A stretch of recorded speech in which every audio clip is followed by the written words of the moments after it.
여러분, 오늘 밤 우리는 너무 오래 잘해준 끝에 오히려 내 자리가 작아져 버린 관계를 조용히 들여다봅니다. 사람은 나이가 들수록 베푼 만큼 마음이 돌아올 것이라 믿지만 오래 살아보면 반드시 그렇지만은 않다는 늦은 진실을 알게 됩니다. 어떤 사람은 당신의 친절을 고마움으로 기억하지 않고 다음에도 받을 수 있다는 약속으로 받아들입니다. 처음에는 작은 부탁이었고 한두 번은 기꺼운 마음으로 들어주었는데 어느 순간 거절하기 어려운 의무가 되어 있습니다.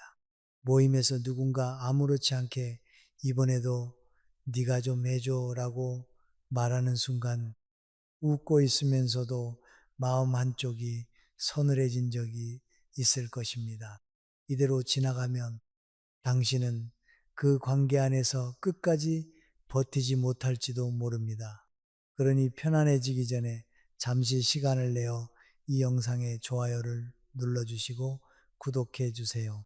다만 제가 여기서 하는 이야기가 정말 마음에 드실 때만요. 그리고 지금 어디에서 이 이야기를 듣고 계신지, 그곳의 현지 시간이 몇 시인지 댓글로 남겨주세요. 이제 불을 끄고 부드러운 소음이 필요하다면 선풍기를 켜도 좋습니다. 그리고 오늘 밤의 여정을 함께 시작해 보겠습니다. 사람이 가장 늦게 깨닫는 손해는 돈을 잃은 일이 아닙니다.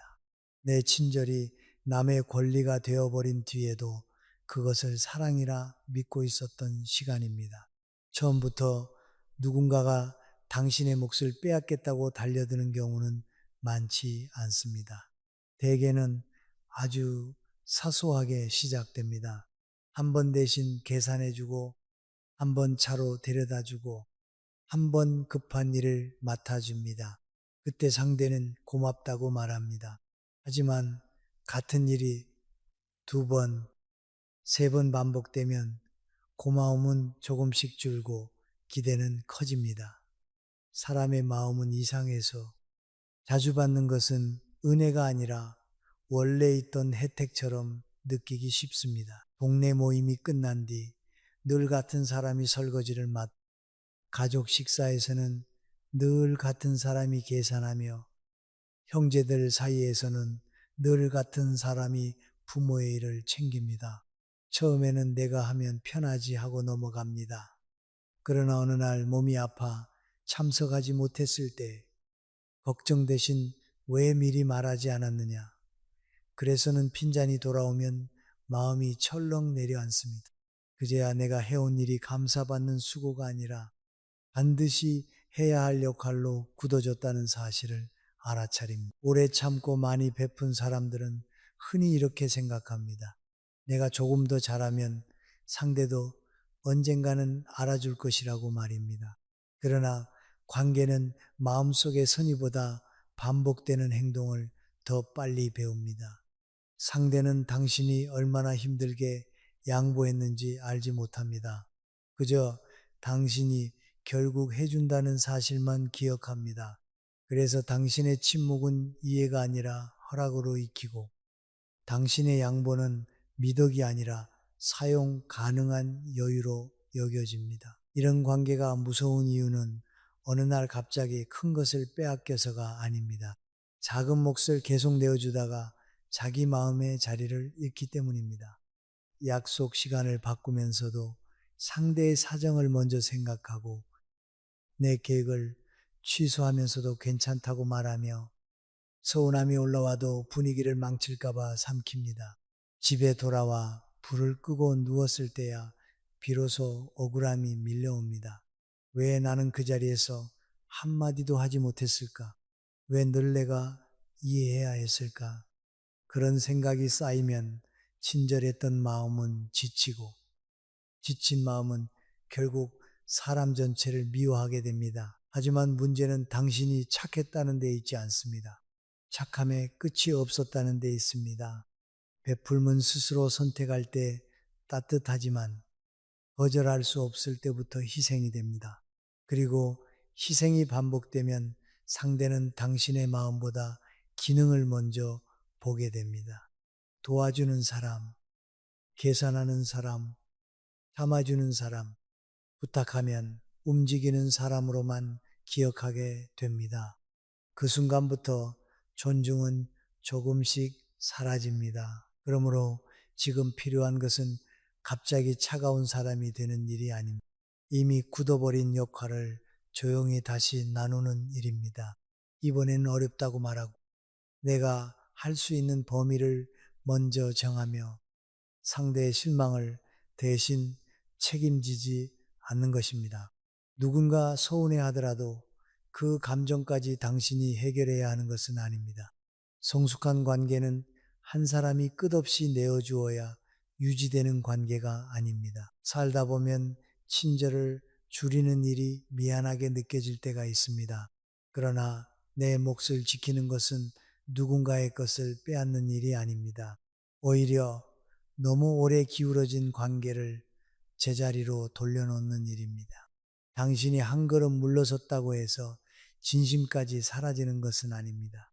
다만 이제부터는 상대가 당신의 호의 앞에서 잠시 멈추고 그것이 당연한 것이 아니었음을 배우게 해야 합니다. 베풀면 계속될 수 있어도 권리가 되어서는 안 됩니다. 그래야 당신의 마음도 닳지 않고 관계도 늦게나마 존중을 되찾을 수 있습니다. 받기만 하는 사람은 처음부터 욕심을 드러내지 않습니다. 오히려 처음에는 사정이 급해 보이고 마음이 약해질 만한 말을 잘 꺼냅니다. 이번 한 번만 도와달라고 하고 자기가 얼마나 난처한지 조용히 설명합니다. 그래서 우리는 그 부탁을 외면하면 너무 매정한 사람이 되는 것처럼 느낍니다. 한번 손을 내밀어 주고 나면 상대는 크게 고마워하며 반드시 갚겠다고 말합니다. 그 말이 진심처럼 들리기에 다음 부탁도 받아들입니다. 그러나 사람의 마음은 말보다 반복되는 태도에서 드러납니다. 갚겠다는 말은 자주 하지만 실제로는 아무것도 돌려주지 않고 당신이 필요할 때는 이상하리만큼 바쁘다면 그 관계는 이미 한쪽으로 기울어져 있는 것입니다. 오래 살아보면 알게 됩니다. 사람은 받은 것을 잊어서가 아니라 받는데 익숙해지면서 고마움을 잃기도 합니다. 처음에는 조심스럽게 부탁하던 사람이 어느 순간부터는 날짜를 정해 통보하듯 말합니다. 그날 시간 되지라고 묻지만 이미 당신이 도와줄 것을 전제로 합니다. 식당에서 계산할 때는 지갑을 찾는 척 하다가 슬며시 물러서고 모임을 준비할 때는 늘 가장 늦게 와서 정리할 일이 끝나기를 기다립니다. 가족 안에서도 비슷합니다. 부모 병원 일이나 집안의 번거로운 문제는 늘 같은 사람에게 넘기면서 결과가 마음에 들지 않으면 누구보다 먼저 불평합니다. 이런 사람들의 공통점은 받는 순간에는 따뜻하지만 받을 것이 없을 때는 관계가 느슨해진다는 데 있습니다. 평소에는 연락이 뜸하다가 필요한 일이 생기면 갑자기 안부를 묻습니다. 목소리는 다정하고 예전 일을 떠올리며 친근하게 굽니다. 그러나 부탁이 해결된 뒤에는 다시 조용해집니다. 우리는 그것을 알아차리면서도 쉽게 인정하지 못합니다. 내가 너무 예민한 것은 아닐까? 사람마다 사정이 있는 것 아닐까? 이번에는 정말 바빴던 것이겠지 하고 스스로를 달랩니다. 그렇게 상대를 이해하는 동안 정작 내 마음이 받은 상처는 뒤로 밀립니다. 어느 날 전화가 와서 급히 돈을 빌려달라는 말을 들었을 때 당신은 형편이 넉넉하지 않아도 모른 척하지 못합니다. 몇 달 뒤 조심스럽게 갚을 때를 물으면 상대는 오히려 서운한 기색을 보입니다. 가까운 사이에 너무 따진다는 듯 말하고 자신이 힘든 것을 알면서 왜 재촉하느냐고 합니다. 그 순간 돈보다 더 아픈 것은 내가 베푼 마음이 아무 가치도 없는 것처럼 취급되었다는 사실입니다. 도움을 준 사람이 미안해지고 받은 사람이 당당해지는 이상한 관계가 만들어진 것입니다. 받기만 하는 사람은 당신의 사정에 관심이 없는 것이 아니라 관심을 가질 필요를 느끼지 못하는 경우가 많습니다. 어차피 부탁하면 들어줄 사람이라고 생각하기 때문입니다.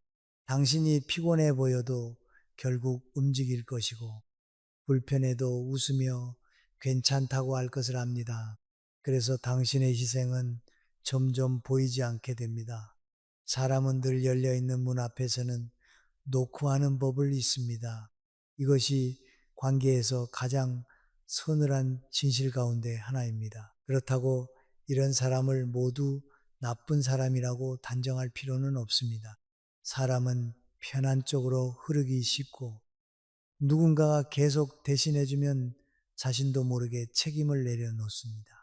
문제는 그 흐름을 멈추지 않으면 결국 상대가 스스로 해야 할 일까지 당신의 몫이 된다는 데 있습니다. 그러면 상대는 점점 무책임해지고 당신은 점점 지칩니다. 도움을 주고도 존중받지 못하며 거절 한 번에 그동안의 정까지 의심받게 됩니다. 받기만 하는 사람에게 계속 베풀면 마음속에는 두 가지 감정이 함께 자랍니다. 하나는 억울함이고 다른 하나는 수치심입니다. 억울한 것은 상대가 내 마음을 몰라주기 때문이고 수치스러운 것은 알면서도 또 들어준 자신이 초라하게 느껴지기 때문입니다. 집으로 돌아와 가방을 내려놓고 조용한 방에 앉으면 부탁을 거절하지 못한 장면이 자꾸 떠오릅니다. 그 자리에서는 웃었지만 뒤늦게 화가 나고 상대보다 자신을 더 원망하게 됩니다. 이런 후유증이 오래 쌓이면 사람을 돕는 일 자체가 싫어지고 진심으로 다가오는 사람까지 의심하게 됩니다. 그래서 이제는 상대의 말보다 관계의 흐름을 보아야 내가 어려울 때도 이 사람이 곁에 있었는지 작은 배려라도 되돌려 준 적이 있는지 거절했을 때 내 사정을 존중했는지를 살펴야 합니다. 관계는 정확히 반씩 나눌 수 없지만 한쪽만 늘 주고 한쪽만 늘 받는다면 그것은 정이 아니라 의존입니다. 도움을 줄 때마다 마음이 무거워지고 거절을 생각하는 것만으로도 두려워진다면 이미 선을 다시 그어야 할 때입니다. 처음부터 큰 선언을 할 필요는 없습니다. 이번에는 내가 어렵다. 그 일은 네가 직접 알아봐야 한다. 여기까지는 도울 수 있지만 그 이상은 힘들다고 짧게 말하면 됩니다. 상대가 당황하거나 서운해할 수 있습니다. 그러나 그 반응은 당신이 잘못했다는 증거가 아니라 그동안 너무 많은 것이 당연하게 제공되었다는 증거일 수 있습니다. 진심으로 당신을 아끼는 사람은 잠시 아쉬워도 결국 당신의 형편을 이해합니다. 반대로 받을 것이 줄어들자 관계까지 식어버린다면 그 관계가 무엇으로 유지되어 왔는지 분명해집니다. 베풀면 마음에서 나와야지 불안해서 나와서는 안 됩니다. 버림받을까봐 주고 욕을 먹을까봐 돕고 좋은 사람으로 남고 싶어 참는다면 그 선의는 오래가지 못합니다. 이제는 누군가를 돕기 전에 내 마음에 조용히 물어야 합니다. 내가 정말 원해서 하는가? 아니면 거절한 뒤에 불편함이 두려워서 하는가? 그 질문에 솔직해지는 순간 관계는 비로소 제 모습을 드러냅니다. 당신의 친절을 사랑한 사람인지 당신이 제공하는 편리함을 사랑한 사람인지도 그때 알 수 있습니다. 사람은 누구나 약한 순간이 있습니다. 몸이 아플 때도 있고 마음이 지칠 때도 있으며 혼자서는 감당하기 어려운 일이 생길 때도 있습니다. 그럴 때 가까운 사람에게 잠시 기대는 것은 잘못이 아닙니다. 문제는 어떤 사람이 당신의 약함을 이해하는 대신 그것을 앞으로 이용할 수 있는 틈으로 기억한다는 데 있습니다. 처음에는 걱정하는 척 묻고 다정한 말로 마음을 열게 합니다. 그러나 시간이 지나면 당신이 했던 고백과 망설임, 쉽게 거절하지 못하는 성격까지 모두 자신의 요구를 밀어붙이는 도구로 사용합니다. 오래 살아보면 사람의 본심은 내가 강할 때보다 약할 때 더 분명히 보입니다. 좋은 사람은 당신이 흔들릴 때 곁을 지켜주지만 약함을 이용하는 사람은 그때부터 자신의 자리를 넓히기 시작합니다. 당신이 갈등을 싫어한다는 것을 알면 목소리를 높이고 눈물을 보면 마음이 약해진다는 것을 알면 서운한 표정을 짓습니다. 혼자 남는 것을 두려워한다는 사실을 알면 그렇게 하면 나도 더는 연락하지 않겠다는 말을 쉽게 꺼냅니다. 당신이 무엇에 약한지를 알고 있기 때문에 정면으로 부탁하지 않고 그 약한 곳을 살짝 누릅니다. 가족 식사 자리에서 누군가 당신의 의견은 묻지도 않은 채 일을 정해놓고 말합니다. 당신이 난처한 표정을 지으면 늘 해왔잖아 라고 웃어넘깁니다. 가까운 지인은 당신이 거절을 어려워하는 것을 알기에 다른 사람들 앞에서 부탁합니다. 여러 사람이 보는 자리라면 결국 거절하지 못할 것이라 생각하기 때문입니다. 그 순간 마음은 불편하지만 분위기를 깨고 싶지 않아 또 고개를 끄덕입니다. 집으로 돌아오는 길에는 왜 그 자리에서 아무 말도 하지 못했는지 자꾸 자신을 탓하게 됩니다. 약함을 이용하는 사람은 처음부터 큰 요구를 하지 않습니다. 작은 선을 조금씩 넣으며 당신의 반응을 살핍니다. 늦은 시간에 전화를 걸어도 받아주는지, 약속을 갑자기 바꿔도 맞춰주는지, 무례한 말을 해도 웃고 넘어가는지를 봅니다. 당신이 한번 참으면 다음에는 조금 더 멀리 들어옵니다. 그러다 어느 순간부터 당신의 시간과 감정, 돈과 노동까지 자신의 필요에 따라 움직일 수 있다고 믿게 됩니다. 사람은 상대가 허용한 만큼만 무례해지는 것이 아니라 때로는 상대가 견뎌낸 만큼 더 무례해집니다. 이것이 오래 참아온 사람들이 가장 늦게 받아들이는 진실입니다. 우리는 참는 모습을 보면 언젠가 상대도 미안해할 것이라 생각합니다. 그러나 약함을 이용하는 사람은 당신의 침묵을 깊은 배려로 해석하지 않습니다. 오히려 문제를 일으켜도 떠나지 못하는 사람, 화가 나도 결국 풀어주는 사람으로 판단합니다. 그래서 사과보다 변명을 먼저 하고 반성보다 다음 요구를 준비합니다. 이런 관계에서 가장 먼저 사라지는 것은 편안함입니다. 상대를 만나기 전부터 긴장하고 전화가 오면 무슨 부탁일지 걱정합니다. 말을 할 때도 어떤 표현이 상대를 화나게 할지 살피느라 진심을 숨깁니다. 내 마음보다 상대의 기분을 먼저 계산하는 시간이 길어집니다. 그렇게 지내다 보면 관계 안에서 내가 점점 작아집니다. 하고 싶은 말이 있어도 삼키고 싫은 일을 맡고도 웃으며 상처를 받아도 그럴 수도 있지라고 스스로를 달랩니다. 감정의 후유증은 생각보다 깊습니다. 무시당했다는 분노와 거절하지 못했다는 자책이 함께 남습니다. 어느 날 누군가가 평범한 말투로 너는 원래 그런 사람이잖아 라고 말했을 때 그 말이 유난히 아프게 꽂힐 수 있습니다.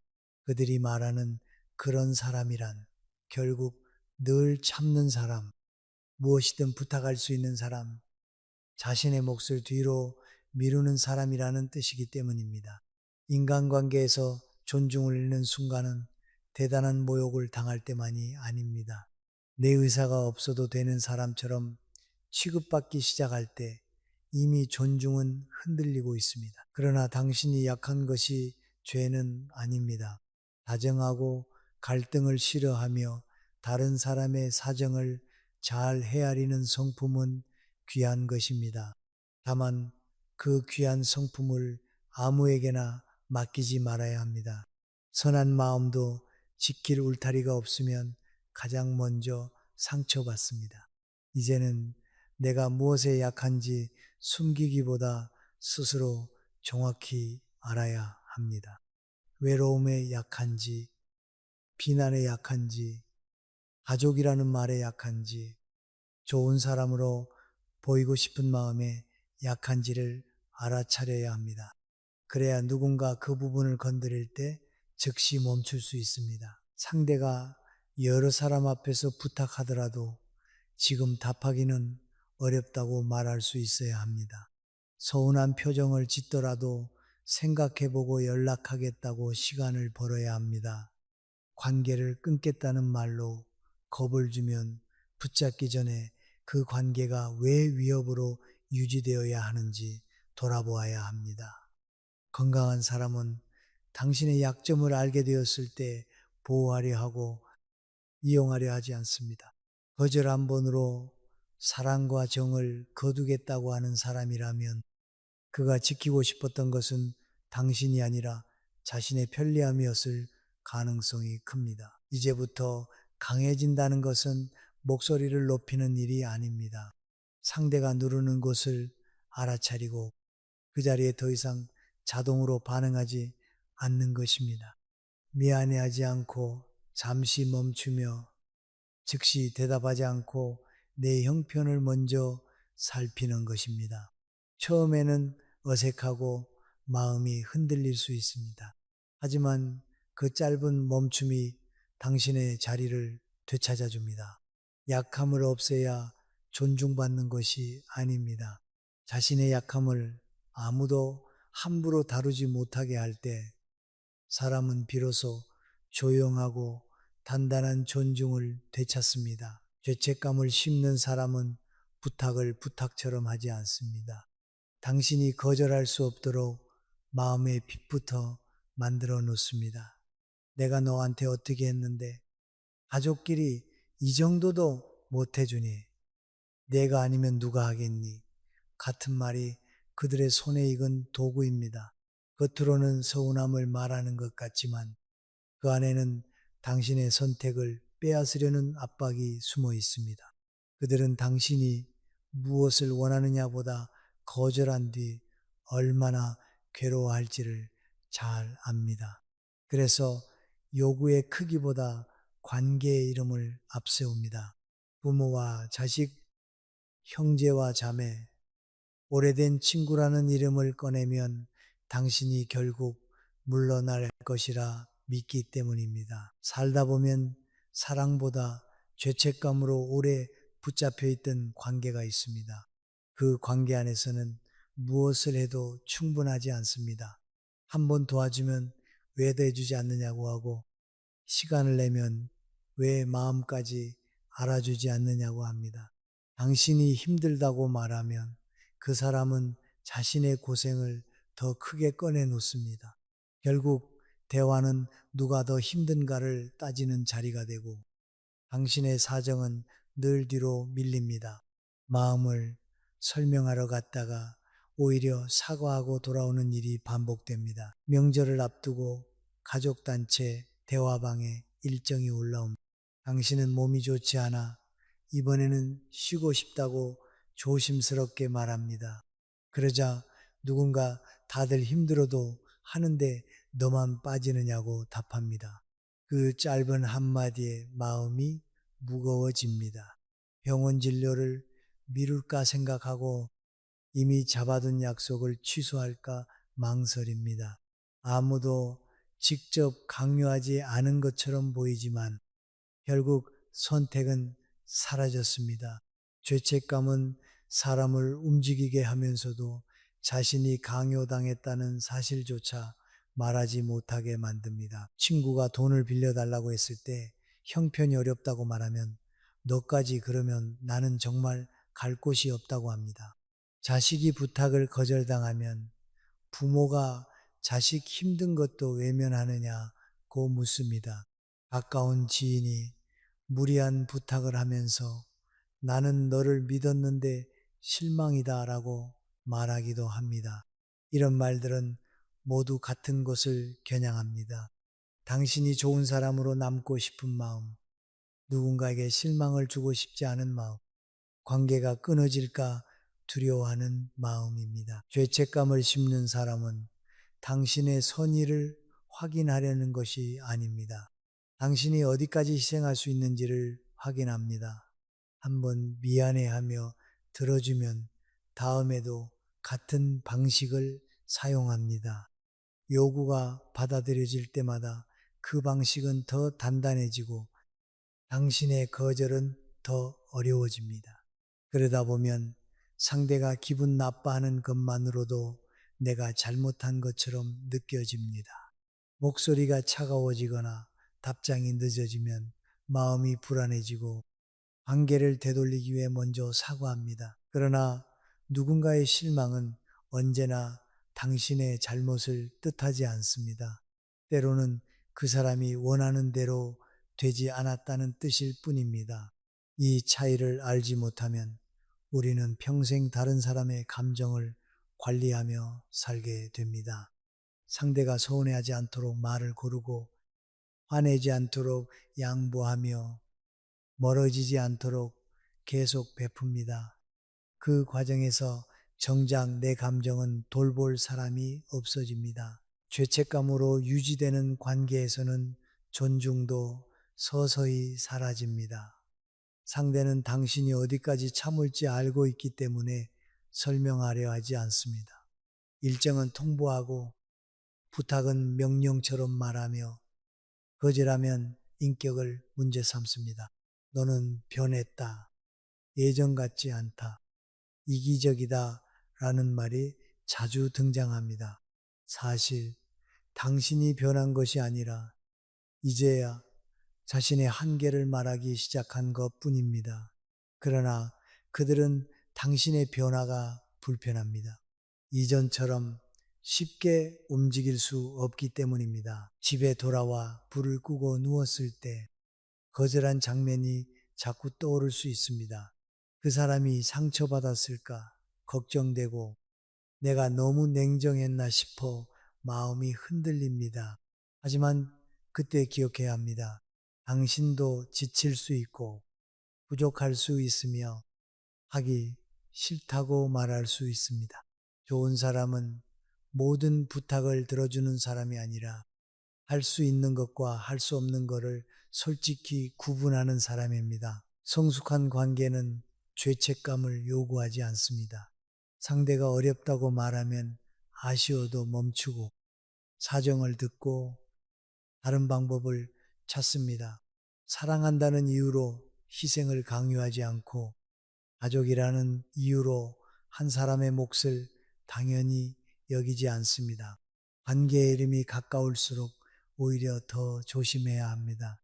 가까움은 함부로 해도 된다는 허가가 아니라 더 깊이 존중해야 한다는 책임이기 때문입니다. 이제는 죄책감이 올라올 때 곧바로 행동하지 말아야 합니다.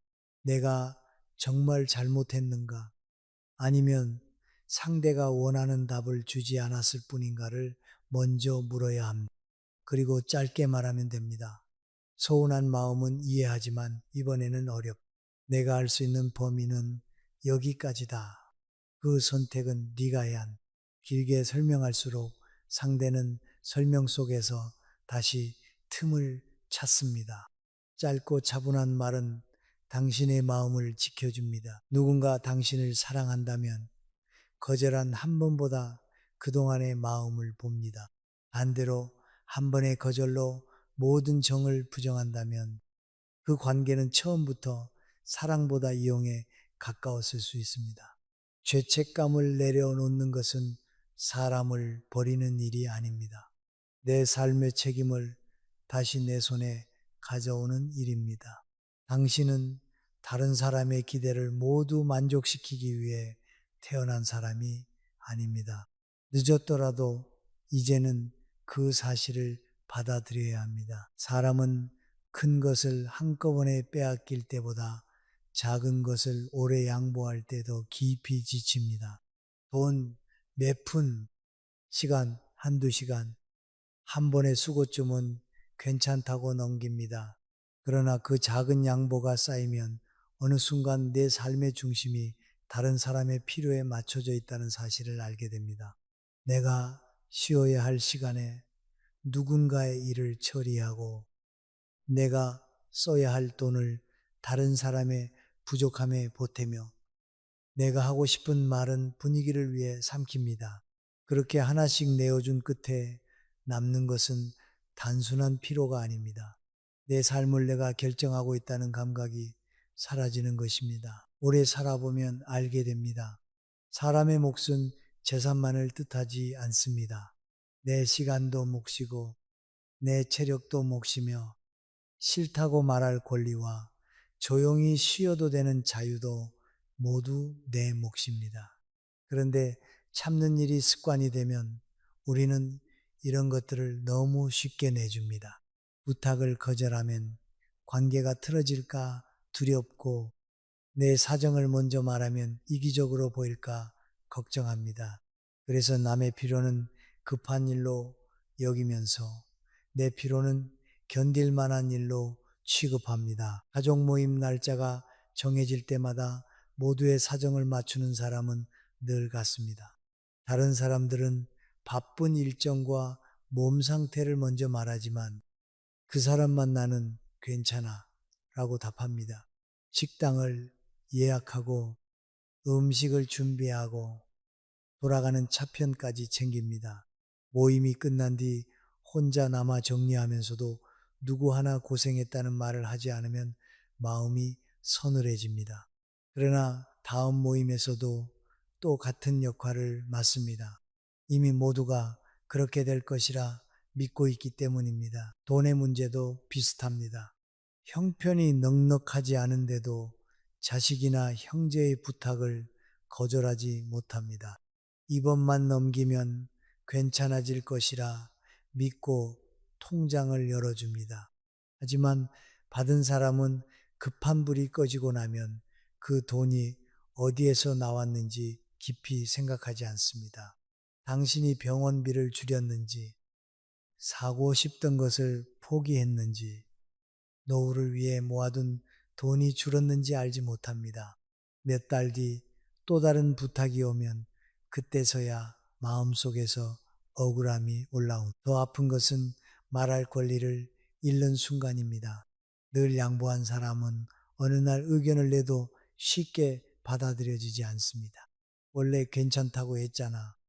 지금까지 잘해왔는데 왜 갑자기 그러느냐는 말이 돌아옵니다. 상대는 당신이 힘들다는 사실보다 당신이 달라졌다는 사실에 더 불편해합니다. 그동안 침묵이 동의로 기록되어 있었기 때문입니다. 그래서 늦게라도 선을 긋기 시작하면 오히려 까다로워졌다는 평가를 받습니다. 사람은 자기 몫을 잃을수록 마음속에서 두 갈래로 흔들립니다. 하나는 상대를 향한 분노이고 다른 하나는 자신을 향한 원망입니다. 왜 저 사람은 나를 이렇게 대할까? 화가 나면서도 왜 나는 또 허락했을까? 자책합니다.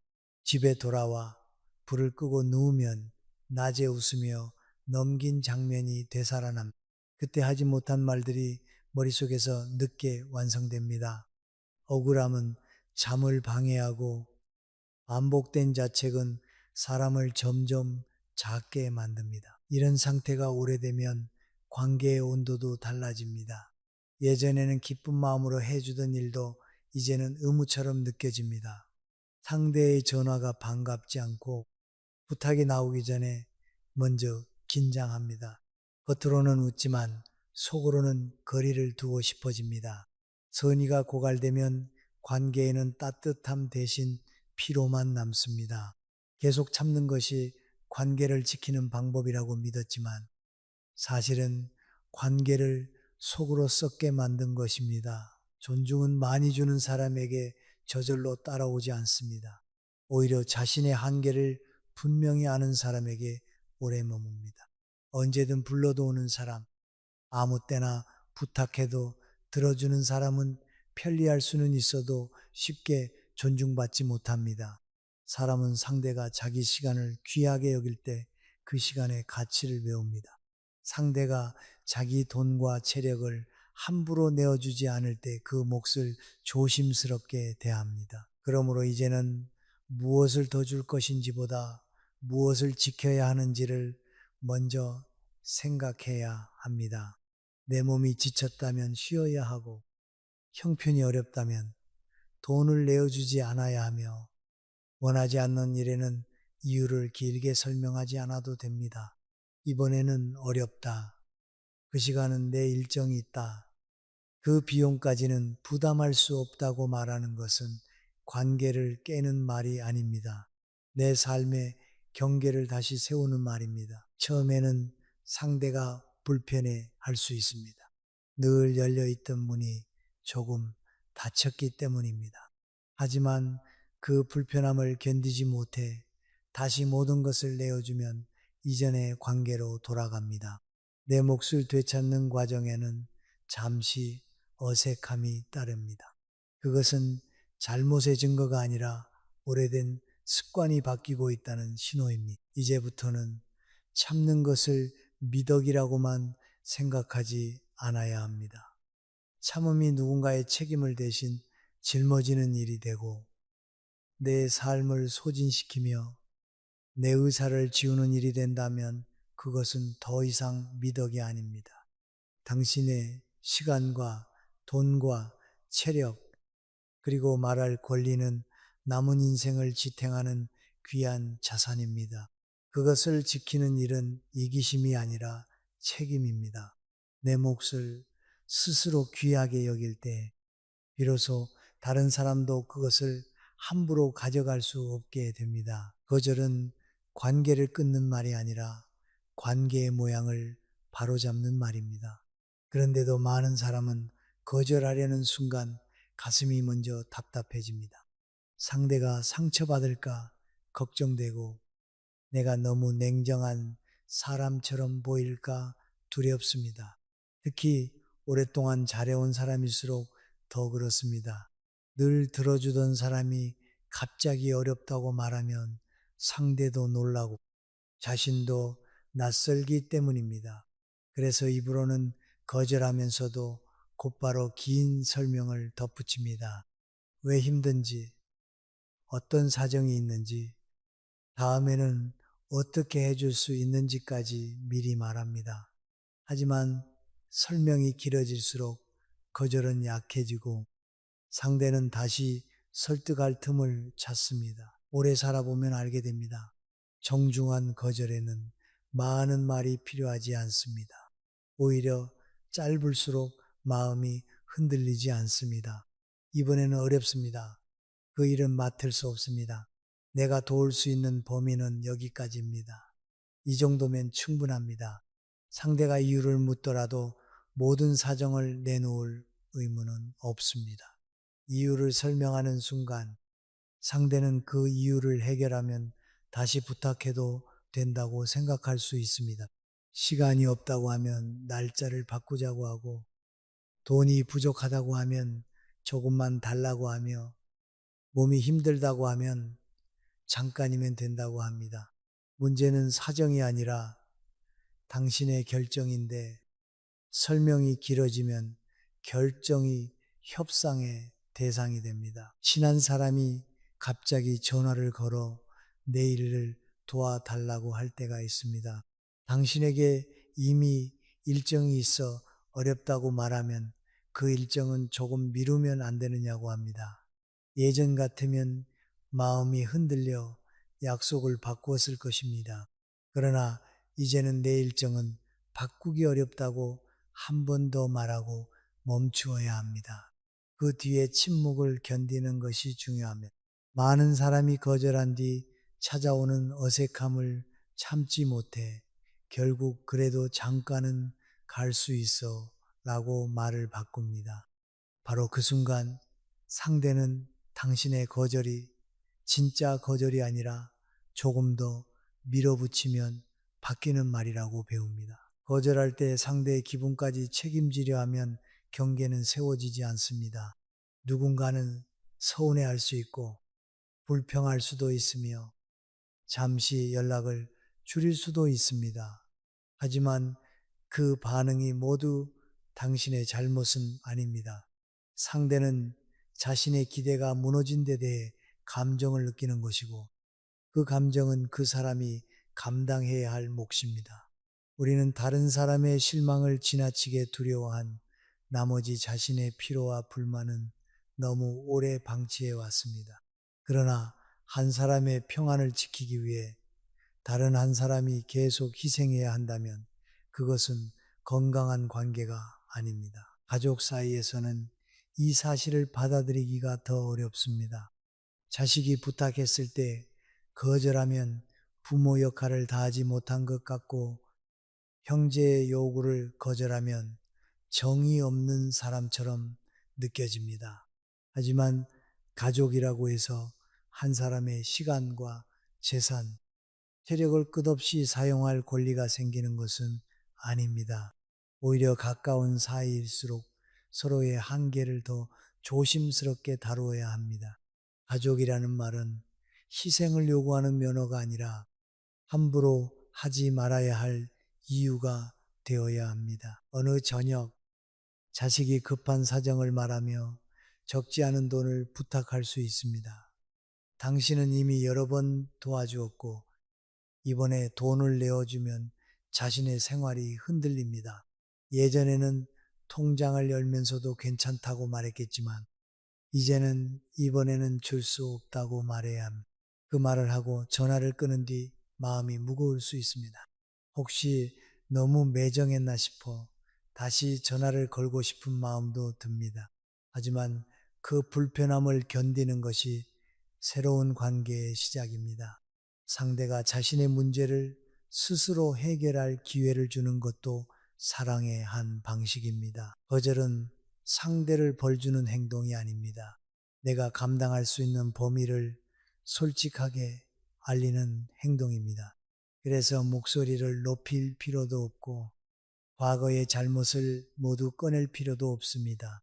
너는 늘 나를 이용했다거나 이제 다시는 아무것도 해주지 않겠다고 말하면 경계가 아니라 싸움이 됩니다.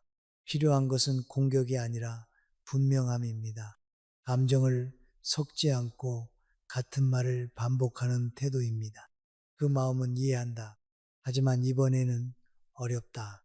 이 한 문장은 상대의 감정을 인정하면서도 자신의 결정을 지킬 수 있게 해줍니다. 처음 경계를 세우면 관계가 흔들리는 것처럼 보일 수 있습니다.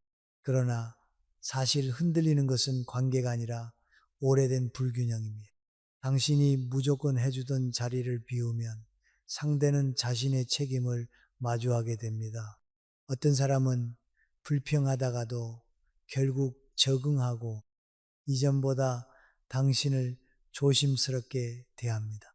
반대로 계속 화를 내고 비난하며 관계를 끊겠다고 위협한다면 그 관계는 애초에 당신의 선의에만 기대고 있었을 가능성이 큽니다. 성숙한 사람은 거절을 들었다고 상대의 인격까지 부정하지 않습니다. 부탁이 거절되었다는 사실과 사랑받지 못한다는 사실을 구분합니다. 당신도 그 구분을 배워야 합니다. 누군가의 요구를 들어주지 않았다고 해서 그 사람을 버린 것이 아닙니다. 내 삶을 지키면서도 안부를 묻고 가능한 범위에서 마음을 나누며 진심을 유지할 수 있습니다. 경계는 마음을 닫는 벽이 아니라 서로 넘지 말아야 할 선입니다. 이제는 거절한 뒤 자신을 신문하지 말아야 합니다. 내가 나쁜 사람인가? 너무 이기적인가? 관계를 망친 것은 아닌가 하고 밤새 되묻지 않아도 됩니다. 대신 이렇게 생각하면 됩니다. 나는 상대를 존중했고 동시에 나도 존중했다. 그 두 가지가 함께 있어야 관계는 오래 갑니다. 무조건 주는 사람이 아니라 줄 수 있을 때 기꺼이 주고 줄 수 없을 때 차분히 멈추는 사람이 되어야 합니다.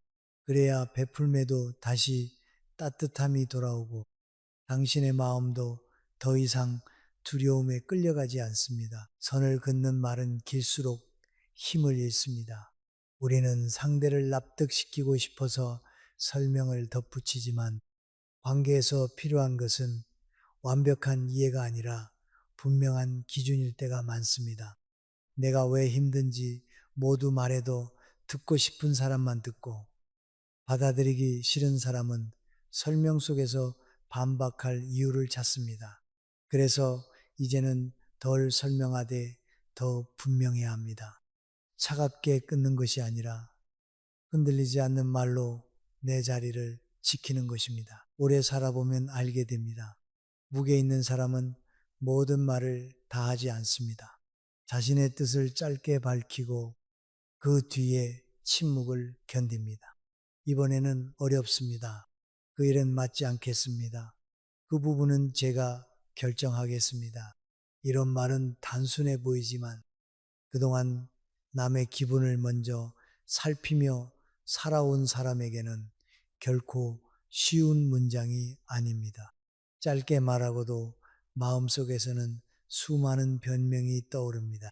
상대가 오해할까 걱정되고 뒤에서 흉을 볼까 두려우며 관계가 멀어질까 불안합니다.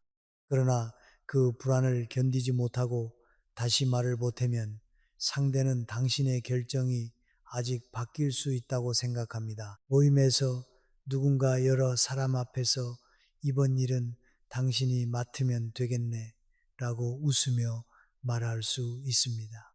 예전에는 분위기를 깨기 싫어 얼떨결에 고개를 끄덕였을 것입니다. 이제는 웃음을 잃지 않은 채 이번에는 맡기 어렵습니다 라고 답하면 됩니다. 상대가 왜요? 라고 묻더라도 개인 일정이 있습니다. 정도로 끝내면 충분합니다. 더 자세히 설명하지 않아도 됩니다. 내 일정이 얼마나 중요한지 남에게 인정받아야만 거절할 수 있는 것은 아니기 때문입니다. 가까운 사람이 감정적으로 밀어붙일 때도 마찬가지입니다. 너는 예전과 달라졌다고 하면 그렇게 느낄 수 있겠다고 말하고 멈추어야 합니다. 나를 가족으로 생각하지 않는구나 라고 하면 그 문제와 이번 결정은 다르다고 답하면 됩니다. 상대의 감정을 부정하지 않으면서도 내 결정을 바꾸지 않는 것이 중요합니다. 감정을 달래기 위해 기준을 포기하면 상대는 앞으로도 같은 방식으로 당신을 흔들 것입니다. 경계를 세우는 사람은 목소리를 높이지 않습니다. 오히려 말의 속도를 늦추고 표정을 가라앉히며 같은 문장을 반복합니다. 화를 내면 상대는 말의 내용보다 감정에 집중하고 결국 누가 더 잘못했는지를 따지는 싸움으로 번집니다. 하지만 차분한 말은 논점을 흐리지 않습니다. 당신이 서운한 것은 이해하지만 내 결정은 같습니다. 이 한 문장을 두세 번 반복하면 됩니다. 설명을 늘리지 않고 과거를 들추지 않고 상대를 공격하지 않는 태도가 오히려 더 강합니다. 어떤 사람은 당신의 경계를 시험하려고 일부러 냉랭해질 수 있습니다. 전화를 받지 않거나 모임에서 말을 줄이거나 다른 사람에게 서운함을 퍼뜨릴 수도 있습니다. 그럴 때 가장 위험한 것은 불안한 마음에 먼저 달려가 사과하는 것입니다. 잘못하지 않았는데도 관계를 되돌리기 위해 사과하면 상대는 침묵과 거리두기가 당신을 움직이는 효과적인 방법이라고 배웁니다. 그때는 조용히 시간을 두어야 합니다. 필요한 인사는 하되 상대의 감정을 풀어주기 위해 자신의 기준을 철회하지 않아야 합니다. 집에 돌아와 불을 끄고 누웠을 때 낮의 대화가 자꾸 떠오를 수 있습니다. 말이 너무 단호했나 싶고 조금 더 부드럽게 설명할 걸 후회할 수 있습니다. 그러나 품이 있는 경계는 누구도 불편하게 하지 않는 말이 아닙니다. 필요한 불편함을 만들되 상대를 모욕하지 않는 말입니다. 당신이 처음으로 자신의 몫을 지켰다면 어색함은 당연합니다. 오랫동안 신지 않던 신발을 처음 신으면 불편하듯 새로운 태도도 몸과 마음에 익을 시간이 필요합니다. 짧게 말한다는 것은 무례해지는 것이 아닙니다. 오히려 감정이 쌓이기 전에 분명히 말해 관계를 보호하는 일입니다. 계속 참다가 어느 날 폭발하면 그동안의 서운함이 한꺼번에 쏟아집니다. 그때는 사소한 일까지 모두 꺼내게 되고 상대도 방어적으로 변합니다. 하지만 작은 불편을 작은 말로 바로 알리면 큰 상처로 번지는 것을 막을 수 있습니다. 그 말은 불편합니다. 그 방식은 받아들이기 어렵습니다. 앞으로는 미리 상의해 주세요. 이런 문장은 관계를 끊는 말이 아니라 관계의 질서를 세우는 말입니다. 또한 모든 부탁에 즉시 답하지 않는 습관도 필요합니다. 생각해보고 말씀드리겠습니다. 라고 말하면 감정에 끌려 결정하는 일을 줄일 수 있습니다. 집으로 돌아와 내 시간과 형편을 살핀 뒤 답하면 됩니다. 상대가 급하다고 재촉하더라도 그 급함이 언제나 당신의 책임은 아닙니다. 누군가의 조급함에 맞춰 살다 보면 내 판단은 사라지고 반응만 남습니다. 성숙한 사람은 즉시 대답하는 사람이 아니라 필요한 만큼 생각한 뒤 책임있게 답하는 사람입니다. 선을 긋는 태도는 말뿐 아니라 행동에서도 이어져야 합니다. 한번 어렵다고 말해놓고 결국 다시 해주면 기준은 무너집니다. 연락 시간을 정했으면 지키고 돈을 빌려주지 않기로 했으면 예외를 만들지 않으며 맞지 않겠다고 한 일은 다른 사람의 눈치를 보며 다시 떠안지 않아야 합니다. 경계는 선언으로 완성되지 않고 반복으로 자리 잡습니다. 당신이 덜 설명하고 더 단단해지면 어떤 관계는 멀어질 수 있습니다. 그러나 그 멀어짐이 모두 손해는 아닙니다. 당신의 희생이 줄어들자 사라지는 사람이라면 그가 가까이 있었던 이유를 다시 생각해 보아야 합니다. 반대로 진심으로 당신을 존중하는 사람은 처음에는 낯설어도 곧 새로운 선을 받아들입니다. 그리고 그때부터 관계는 이전보다 조용하고 편안해집니다. 꾸미는 모든 사람에게 좋은 사람으로 보이는 데서 생기지 않습니다. 내 마음을 지키면서도 상대를 함부로 대하지 않는 태도에서 생깁니다. 덜 설명하지만 더 진실하게, 덜 양보하지만 더 따뜻하게, 덜 드러내지만 더 무게 있게 살아가는 것입니다. 당신은 누구를 이기기 위해 선을 긋는 것이 아닙니다. 남은 인생에서 더 이상 자신을 잃지 않기 위해 조용히 제자리로 돌아오는 것입니다. 사람이 후반부 인생에서 지켜야 할 것은 관계의 숫자가 아니라 관계 안에서의 자기 모습입니다. 곁에 사람이 많아도 늘 눈치를 보고 부탁을 거절하지 못하며 속으로만 억울해 한다면 그 관계는 외로움을 덜어주지 못합니다.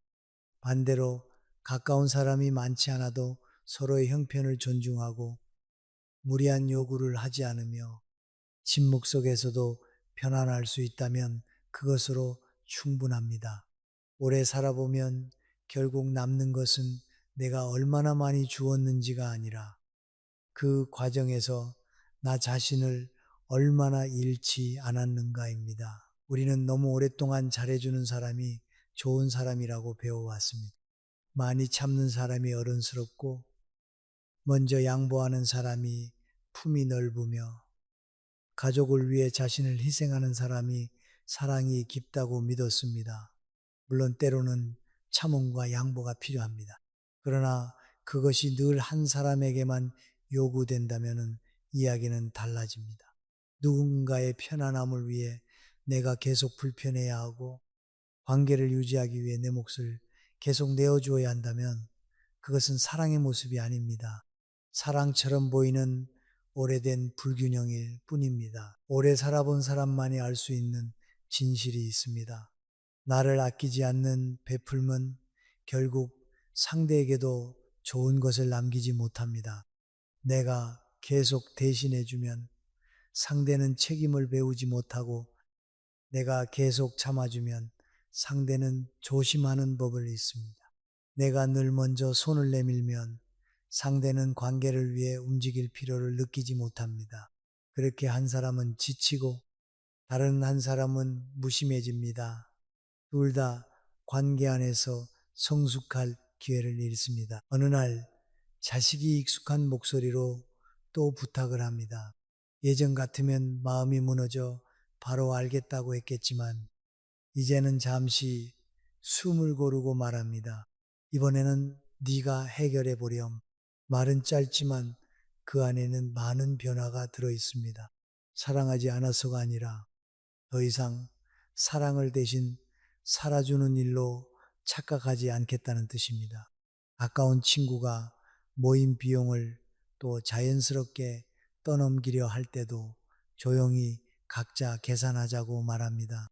상대가 잠시 당황해도 설명을 느리지 않습니다. 그 작은 장면들이 쌓이면서 삶의 질서는 다시 제자리로 돌아옵니다. 처음에는 마음이 허전할 수 있습니다. 늘 누군가의 필요를 채우며 자신의 가치를 확인해 온 사람이라면 베풀물 줄였을 때 내가 쓸모없는 사람이 된 것처럼 느껴질 수 있습니다. 하지만 사람의 가치는 얼마나 많이 해주느냐로 정해지지 않습니다. 아무것도 해주지 않는 날에도 당신은 충분히 존중받아야 합니다. 도움이 없어도 안부를 묻고 돈을 쓰지 않아도 곁에 머물며 거절을 들어도 마음을 거두지 않는 사람이 진짜 관계를 보여줍니다. 관계가 정리되는 과정에서 몇몇 사람은 멀어질 수 있습니다. 그들은 당신이 변했다고 말할 것입니다. 예전에는 안 그랬다고 하고 이제는 자기밖에 모른다고 할 수도 있습니다. 그 말을 듣는 순간 마음이 흔들릴 수 있습니다. 그러나 그들이 그리워하는 것은 당신의 따뜻함이 아니라 자신들이 편하게 누리던 당신의 희생일 수 있습니다. 누군가가 내 경계를 싫어한다고 해서 그 경계가 잘못된 것은 아닙니다. 이제는 사람을 미워하지 않고도 거리를 둘 수 있어야 합니다. 모든 관계를 싸움으로 끝낼 필요는 없습니다. 연락을 조금 줄이고 부탁에 즉시 답하지 않으며 감당하기 어려운 자리는 조용히 빠지면 됩니다. 상대를 벌주려는 마음이 아니라 내 평안을 지키려는 마음으로 거리를 두는 것입니다. 그렇게 하면 분노에 붙잡히지 않으면서도 자신을 보호할 수 있습니다. 차갑지 않게 멀어지고 독하지 않게 선을 지키는 것이 후반부 인생의 지혜입니다. 당신에게 잘해주는 사람에게는 따뜻함을 아끼지 않아도 됩니다. 그러나 받기만 하는 사람, 약함을 이용하는 사람, 죄책감으로 움직이게 하는 사람에게는 더 이상 예전 방식으로 베풀지 않아야 합니다. 그들을 미워해서가 아니라 이제는 당신도 지켜야 할 사람이기 때문입니다. 남은 시간과 체력, 돈과 마음은 무한하지 않습니다. 누구에게 얼마나 내어줄 것인지 선택하는 일은 인생의 품위를 결정합니다. 존중은 상대에게 받아내는 것만이 아닙니다. 먼저 내가 나를 대하는 방식에서 시작됩니다. 피곤할 때 쉬고 하기 싫을 때 거절하며 불편한 말에는 불편하다고 알리는 사람은 자신의 삶을 함부로 다루지 않습니다. 그런 태도는 말보다 오래 남습니다. 사람들은 처음에는 낯설어 해도 결국 당신의 기준을 배우게 됩니다. 그리고 당신도 더 이상 관계 속에서 작아지지 않습니다. 이제부터는 좋은 사람으로 보이기보다 편안한 사람이 되어도 됩니다. 모두에게 필요한 사람이 되기보다 자신에게 부끄럽지 않은 사람이 되어도 됩니다. 누군가의 기대를 채우지 못한 날에도 잠들기 전에 마음이 조용하다면 그것으로 충분합니다. 베풀면 의무가 아니라 선택이어야 하고 선택한 친절만이 오래 따뜻할 수 있습니다. 오늘 이후에도 부탁은 계속 올 것이고 누군가는 서운한 표정을 지을 것입니다. 그러나 이제 당신은 압니다. 사랑은 내 몫을 모두 내어주는 일이 아니며 관계는 한 사람이 무너져야 유지되는 것이 아니라는 사실을 압니다. 당신은 짧게 말하고 잠시 멈추고 자신의 형편을 먼저 살필 수 있습니다. 그것은 냉정함이 아니라 깊이이고 이기심이 아니라 책임이며 늦게 되찾은 품위입니다. 이제 오늘 밤의 이야기를 천천히 내려놓아도 좋습니다. 당신은 너무 오래 많은 것을 참았고 너무 자주 다른 사람의 사정을 먼저 헤아렸습니다. 그 과정에서 마음이 닳았고 아무도 알아주지 않는 수고 앞에서 혼자 서운해했던 날도 있었을 것입니다. 그러나 그 모든 시간이 어리석었던 것은 아닙니다. 당신은 그만큼 따뜻한 사람이었고 관계를 쉽게 버리지 않는 사람이었습니다. 다만 이제는 그 따뜻함을 지킬 울타리가 필요합니다. 받기만 하는 사람에게 더 주지 않아도 되고 약함을 이용하는 사람에게 속마음을 다 내어놓지 않아도 됩니다. 죄책감을 심는 사람의 기대까지 책임지지 않아도 됩니다. 당신이 거절한다고 해서 나쁜 사람이 되는 것은 아닙니다.